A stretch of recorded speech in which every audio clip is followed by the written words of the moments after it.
From ABC News headquarters, this is ABC World News.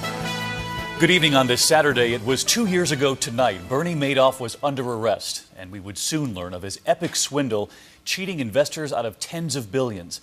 This morning, 2 years to the day, we learned his oldest son, Mark Madoff, hanged himself.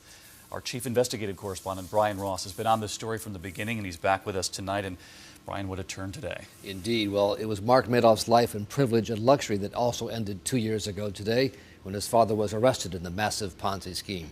And this morning, Bernie Madoff's 46-year-old son apparently timed his suicide to the very minute and hour of that anniversary. Police say Mark Madoff's father-in-law found the body in Madoff's Manhattan apartment. His 2-year-old son was asleep in another room. Mark Madoff was found hanging from a pipe in the living room of the apartment. Authorities say Madoff had sent an email to his wife in Florida saying, "Take care of our son." His wife became concerned that he was suicidal. Mr. Madoff's father-in-law was called by Mr. Madoff's wife to check on the 2-year-old who was there, and the 2-year-old was fine.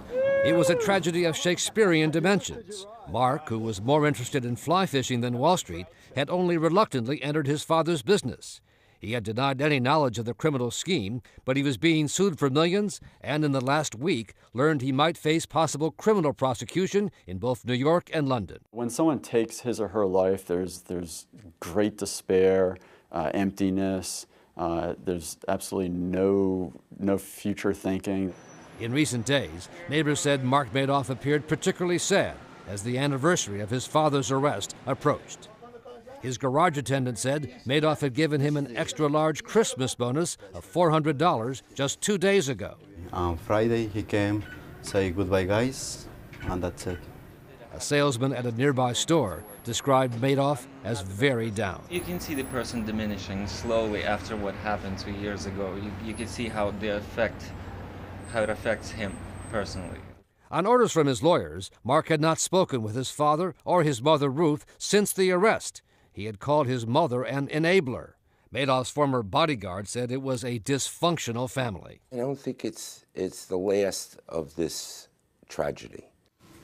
Earlier this year, Mark Madoff's wife, Stephanie, moved to legally change her name and that of her children from Madoff to Morgan to, quote, avoid additional embarrassment, harassment, and endangerment associated with the name, and Mark Madoff did not object to that.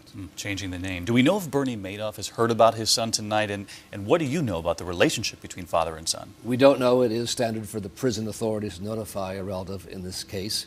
We do know also that Mark Madoff and his brother Andrew were not that close to the father.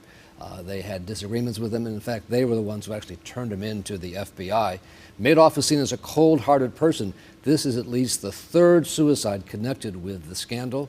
One other person committed suicide, and when Madoff learned of it, Bernie Madoff, he scorned the man as being weak and said he couldn't pick a stock. So not close, and yet timing it to the minute and the hour, as you point out. It may well have been a message to his father, anger at the father. All right, Brian Ross tonight, as always, we appreciate it.